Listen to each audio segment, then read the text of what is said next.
My husband abandoned me after I warned my brother-in-law about his cheating wife. 5 years later, karma destroys his life. For 10 years, I thought my marriage to Marcus was solid. We weren't the overly affectionate type, but we had what I believed was a steady, dependable partnership. Sure, there were rough patches. What marriage doesn't have them? But I always assumed we'd weather the storms together. Then came the financial crisis, and everything unraveled. I'll never forget the night Marcus sat me down at the kitchen table. His hands were trembling as he pushed away the glass of water I'd offered him. "I need to tell you something," he began, his voice low and shaky. "It's bad." I leaned forward, my stomach already churning. "What's going on?" He wouldn't meet my eyes. I gambled away the savings," he muttered, barely above a whisper. "All of it. Even the emergency fund." For a moment, I thought I hadn't heard him correctly. "What?" I asked, my voice rising. "All of it? What do you mean, all of it?" He started rambling about how stressed he'd been, how gambling had been a way to cope, how he thought he could win it back. But none of his excuses registered. All I could think about was the sheer scale of his betrayal. Every dollar we'd saved, every sacrifice we'd made to build a safety net, gone in an instant. The days that followed were a blur of disbelief and anger. I should have been falling apart, but I didn't have time to process the betrayal. The mortgage was overdue, our bills were piling up, and we had nothing left to fall back on. I threw myself into fixing the mess Marcus had created. I picked up extra shifts at work, cut back on every unnecessary expense, and swallowed my pride to ask his brother, Ryan, for help. Ryan, who was successful and well-off, agreed to lend us money to cover our immediate expenses. He even helped me draft a financial plan to dig us out of the hole. But instead of appreciating my efforts, Marcus resented them. "I didn't ask you to involve Ryan," he snapped one night as I balanced the checkbook. "Didn't ask me?" I shot back, slamming the pen down. "You gambled away our life savings, Marcus. What was I supposed to do? Sit around and hope the problem solved itself?" "It's emasculating," he muttered, refusing to look at me. "You going to Ryan like that? It makes me look weak. Do you think I care about appearances right now?" I said, my voice trembling with frustration. "I'm trying to save us, Marcus. If you have a better plan, by all means let me know. Otherwise, maybe try taking some responsibility for once." That was the beginning of the end for us. Our marriage, already strained by the financial fallout, began to crack under the weight of resentment and blame. Marcus grew distant, retreating into himself while I worked overtime to clean up his mess. Every conversation turned into an argument. Every moment of silence felt heavy with unspoken anger.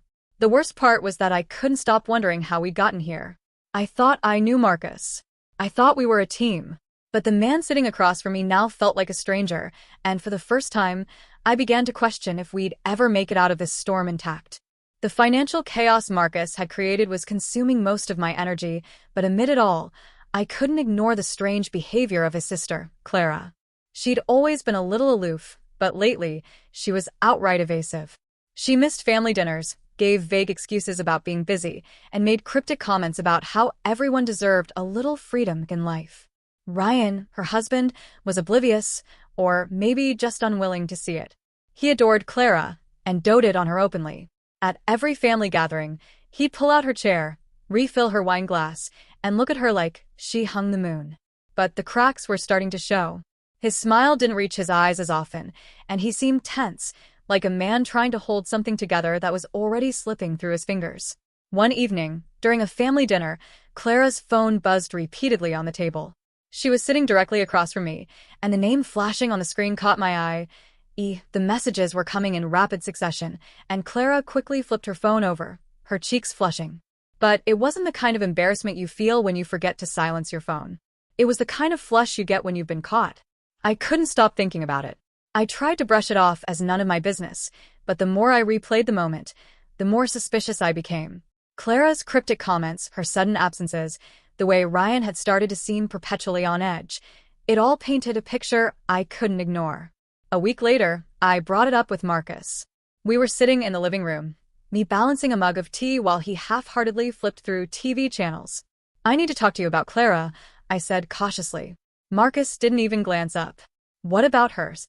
"I think she might be cheating on Ryan," I said, my heart pounding. That got his attention. He put the remote down and stared at me, his eyes narrowing. "What are you talking about?" She's been acting strange, I explained.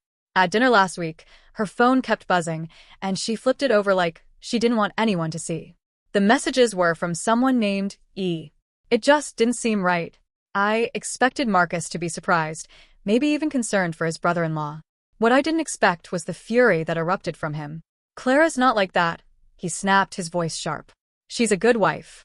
And even if she weren't, it's none of our business. Why would you even bring this up? His reaction blindsided me. I'd seen Marcus defensive before, but this was different. Angrier, almost panicked. I brought it up because Ryan deserves to know if something's going on, I said, trying to keep my voice calm. He's been nothing but kind to us. He helped us when we were drowning, Marcus. Don't you think he has a right to the truth? Marcus shook his head, his expression dark. You don't know what you're talking about, he said, standing up abruptly. Clara wouldn't do something like that, and even if she did, it's not your place to interfere. I watched him leave the room, my stomach churning with unease. His reaction felt disproportionate, almost like he was hiding something. Was he protecting Clara, or was there something else he didn't want me to uncover? For the first time, I began to wonder if Marcus's family wasn't just dysfunctional, but toxic in ways I hadn't fully understood. And the worst part? I was starting to think Marcus might be complicit. The guilt of staying silent weighed on me like a stone. Ryan had been nothing but kind to Marcus and me, stepping in when Marcus's financial recklessness nearly cost us everything. How could I keep quiet knowing that Clara might be betraying him? Marcus's anger echoed in my mind, warning me to stay out of it, but I couldn't ignore what I'd seen. I met Ryan for coffee one afternoon, choosing a quiet cafe far from prying eyes. My heart pounded as I told him everything. Clara's evasiveness, her cryptic comments about freedom, and the messages from E. I expected him to be blindsided, but instead, he nodded grimly, as though he'd already been bracing for this conversation. I've had my suspicions for a while, he admitted, his voice heavy with resignation. She's been distant, and there have been a few red flags. But I didn't want to believe it. Thank you for telling me. At least now I know I'm not imagining things. Ryan didn't waste time. A week later, he hired a private investigator to find out the truth. The evidence came quickly. Photos of Clara meeting a man at a hotel, text messages exchanged late at night, even receipts for dinners and gifts.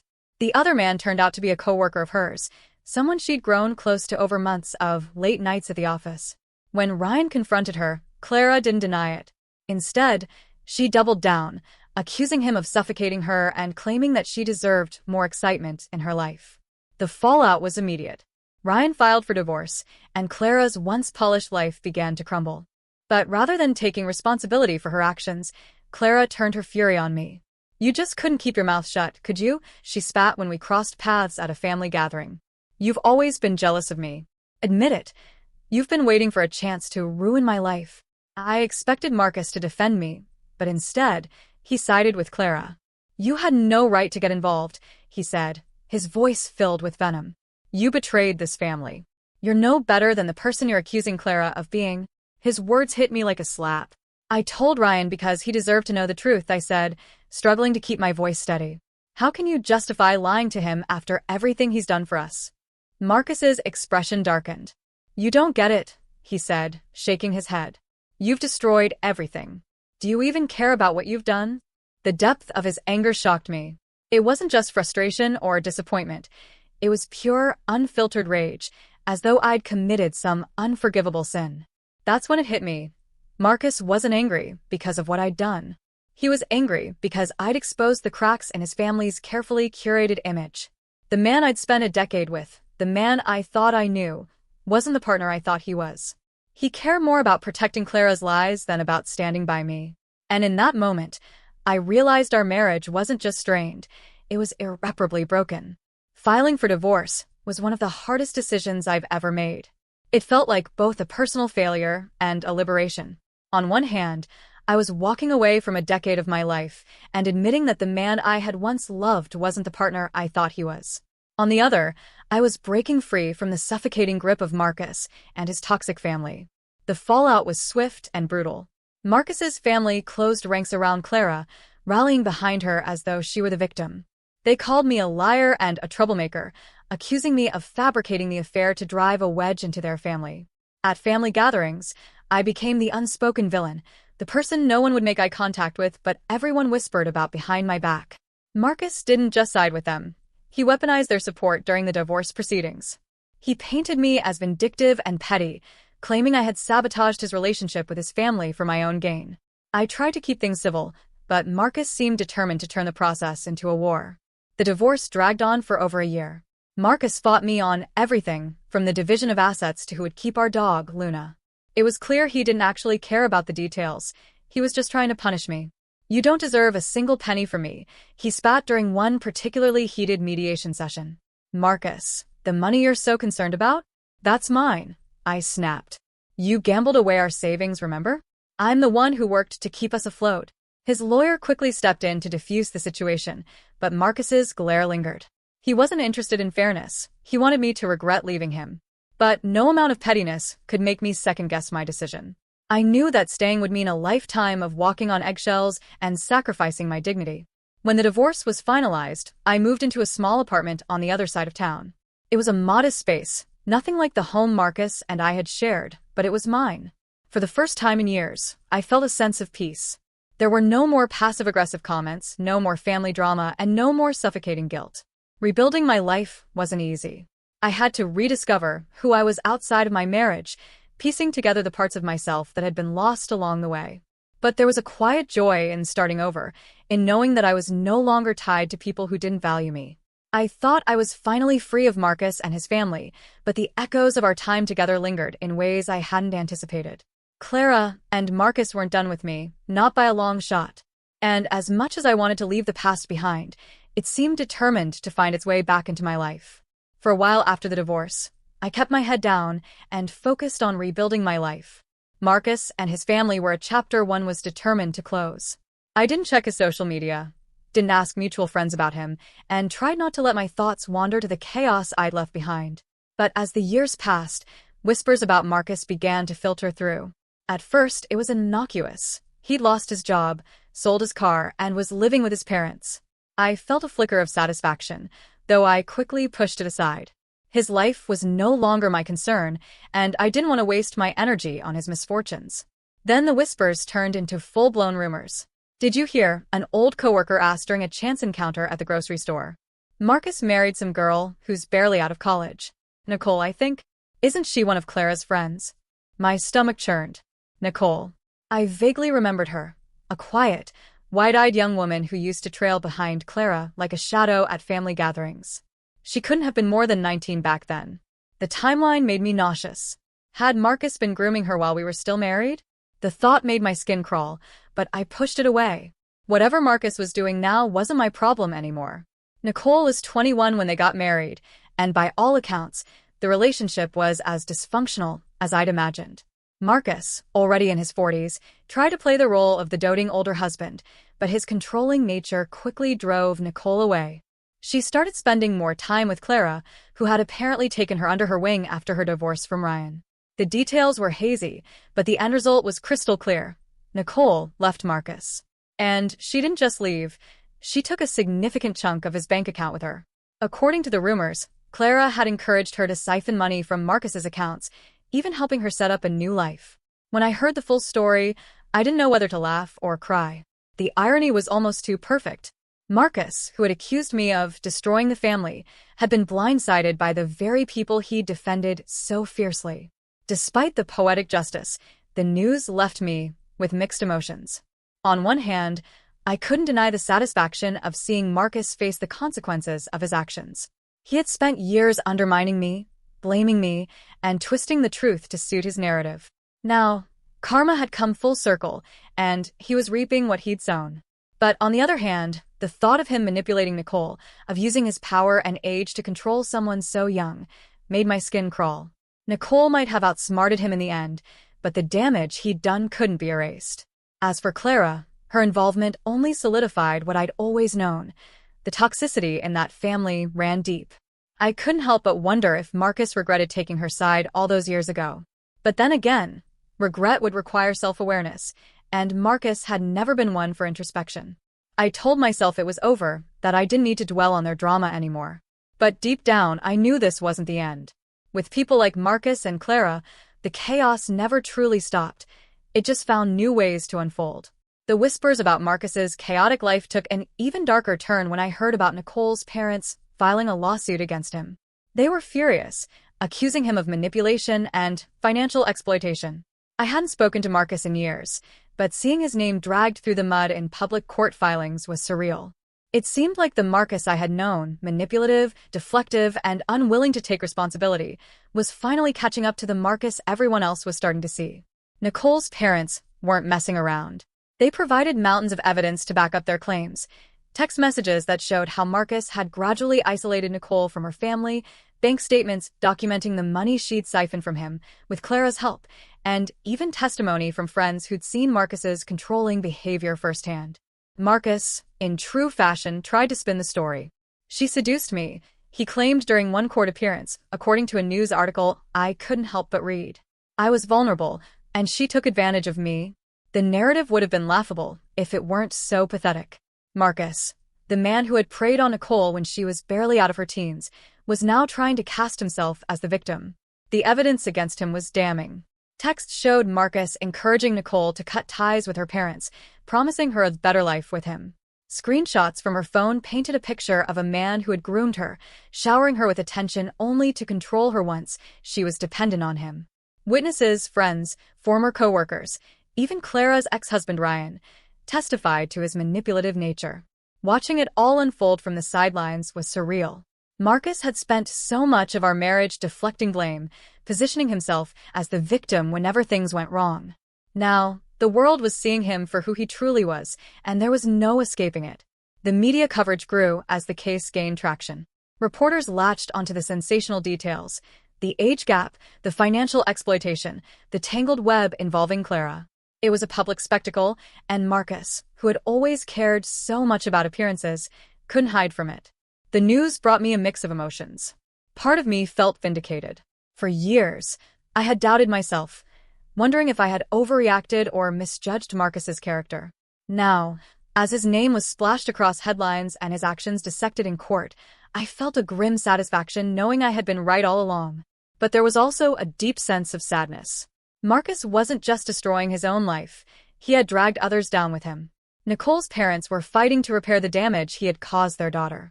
Clara, who had once seemed untouchable, was implicated in her own ways, her involvement with Nicole casting a shadow over her already tarnished reputation. The Marcus I had once loved was gone, if he had ever truly existed at all. And as much as I tried to distance myself from the chaos, I couldn't help but feel the ripples of it in my own life. Watching karma unfold wasn't as satisfying as I'd imagined. It was messy, heartbreaking, and, above all, a stark reminder of how deeply dysfunction can take root. Still, I stayed on the sidelines, determined not to get pulled back into the chaos. Marcus had built this house of cards, and now it was collapsing around him. For once, I was content to let him face the consequences alone. Just when I thought Marcus's situation couldn't get any messier, another twist emerged: Clara's role in his downfall. As details from Nicole's lawsuit trickled out, it became clear that Marcus's sister wasn't just a bystander in the chaos. She was an active participant. Nicole's court testimony revealed that Clara had encouraged her to leave Marcus. "He's toxic," Nicole recounted Clara saying. "You deserve better. Let me help you." At first, I was almost impressed. Maybe Clara had a shred of decency left and was looking out for Nicole. But then Nicole dropped the real bombshell. Clara hadn't just encouraged her to leave. She had also helped her siphon money from Marcus's accounts. Bank records submitted in court showed large transfers from Marcus's savings to Nicole's account, all coordinated during clandestine meetings with Clara. Nicole even claimed that Clara had joked about it, saying, "He won't notice until it's too late. Besides, he owes me for all the times he screwed me over."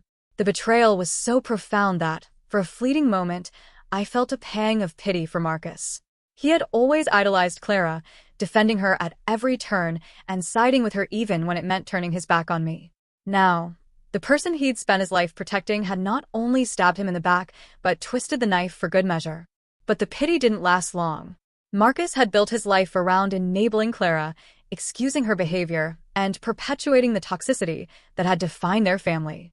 He had turned on me to defend her, and now he was reaping the consequences of that loyalty. The irony was almost poetic. Marcus and Clara had always mocked me during my lowest points, accusing me of being weak or incapable when I struggled to rebuild my life after the divorce. Now, they were both living in a cramped apartment with their parents, their once comfortable lives reduced to a shadow of what they'd been. Hearing about their situation brought back memories of the countless times they had laughed at my expense. Clara had once sneered, "You think you're better than us, don't you? Well, we'll see how long that lasts." Now, it seemed she was eating those words. Despite the chaos, I stayed distant. Their implosion was no longer my concern, and I wasn't about to let myself be dragged back into their dysfunction. But I couldn't help but wonder what Marcus thought as he sat in that cramped apartment, surrounded by the wreckage of his life. Did he finally realize the cost of his choices? Or was he still spinning the same narrative, blaming everyone but himself? Whatever the case, one thing was clear. The family that had tried so hard to paint me as the villain was now crumbling from within. And for the first time in years, I felt truly free of their shadow. While Marcus and Clara's lives spiraled into chaos, Ryan's life took a very different trajectory. He had rebuilt everything they had tried to tear apart. The divorce from Clara had been messy, but Ryan had emerged from it stronger, with a renewed focus on himself and his future. He remarried a wonderful woman named Elaine, a warm and grounded person who seemed like the polar opposite of Clara. Together, they had built a happy life, free of the dysfunction that had plagued his marriage to Clara. Ryan's career had also flourished. He'd recently landed a high-profile executive position that came with accolades and financial success. Ryan never gloated about Clara's downfall, but there was a quiet satisfaction in his voice whenever her name came up. "I don't wish her ill," he told me once during a brief reconnection. "But I won't pretend I'm not relieved to be far away from all of that." The reconnection was unexpected but welcome. Ryan reached out one day after hearing through the grapevine about Marcus's latest legal troubles. We met for coffee, and as we talked, I was struck by how much lighter he seemed. Gone was the tension that had weighed him down during his marriage to Clara. In its place was a man who had found peace. "I never got to thank you properly," he said, his tone sincere, "for telling me the truth about Clara. It couldn't have been easy, knowing how they'd react." "It wasn't," I admitted. "But you deserve to know. You were always good to me, and I couldn't keep quiet knowing what she was doing." "You saved me," he said simply. The words caught me off guard, and for a moment, I felt a lump rise in my throat. For years, I had questioned whether I'd done the right thing, whether the fallout had been worth it. Ryan's gratitude was a reminder that sometimes doing the hard thing is also the right thing. Ryan shared a few updates about his life, but he was careful not to dwell on Clara or Marcus. "I've moved on," he said with a shrug. "They're their own problem now." Still, I couldn't help but notice the faint smirk that played on his lips when I mentioned the cramped apartment Clara and Marcus now shared with their parents. "You know," I said, unable to resist a small laugh, "I never thought Clara would end up like this. She always acted like she was untouchable." Ryan chuckled. "She thought she was. But life has a way of catching up to people like that." As I walked away from that meeting, I felt a sense of closure. Ryan had rebuilt his life beautifully, and while mine was still a work in progress, I knew I was on the right path. The chaos of Marcus and Clara's world felt like a distant memory, one I was glad to leave behind. Their downfall wasn't my victory, but Ryan's words reminded me that I had made a difference. I had chosen truth over convenience, and while it had cost me dearly, it had also set me free. Watching Marcus's life unravel from a distance has been a surreal experience. On one hand, I feel a profound sense of relief.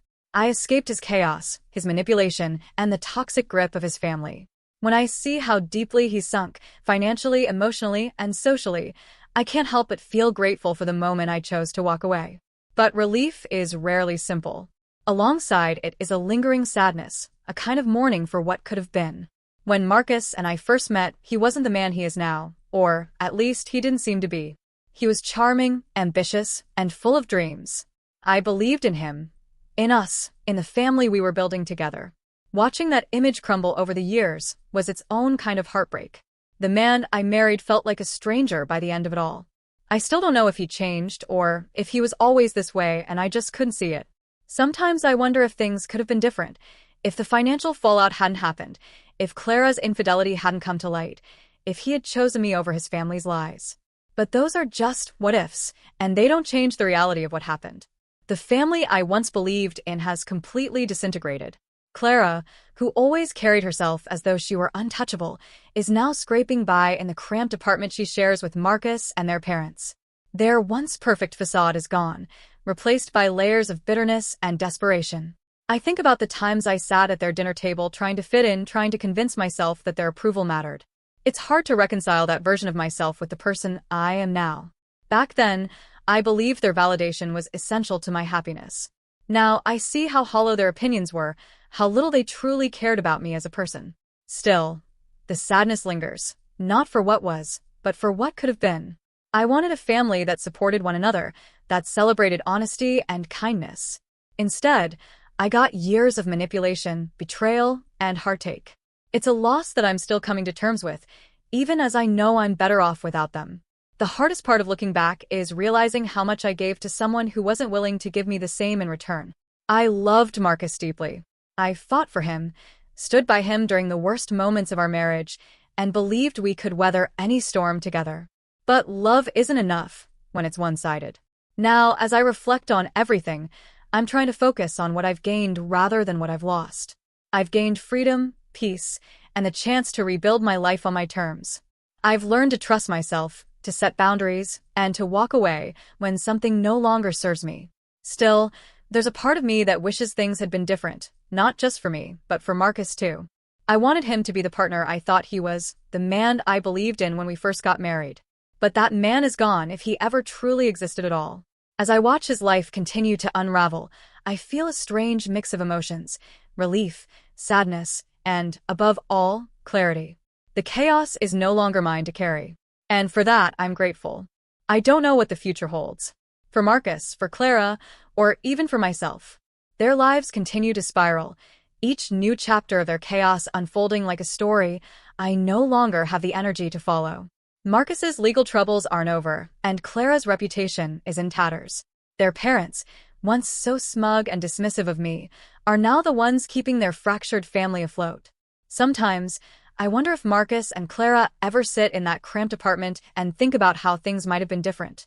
Do they blame each other? The world? Me? I used to care about the answers to those questions, but now they feel irrelevant. The only thing that matters is that I'm no longer part of their dysfunction. Freedom isn't always a triumphant feeling.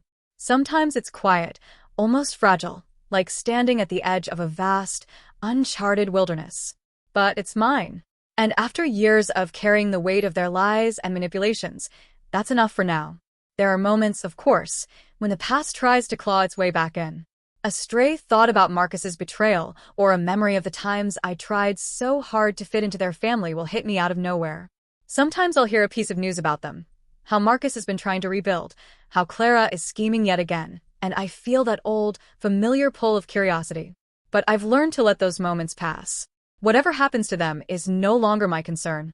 Marcus's life will play out as it's meant to, whether karma deals him another blow or not. Clara will continue to manipulate and deceive, but I'm no longer a part of her web. As for me, my future is wide open. It's scary, yes, but also exhilarating. I'm rebuilding a life that feels authentic and honest, free from the weight of their expectations. I've found peace in the small things: my cozy apartment, the career I've worked hard to build, and the circle of people who truly value me for who I am. I've stopped looking for neat endings or perfect resolutions. Life is rarely that simple. Maybe Marcus will find redemption, or maybe he'll sink further into the chaos he created. Maybe Clara will finally face the consequences of her actions, or maybe she'll keep skating by. I don't need to know. What I do know is that I'm done being part of their story. I've spent enough time trying to untangle myself from their dysfunction, and now I'm writing my own. For the first time in years, I feel like I'm living for myself, not for someone else's expectations or approval. It's not perfect, and it's certainly not easy, but it's mine.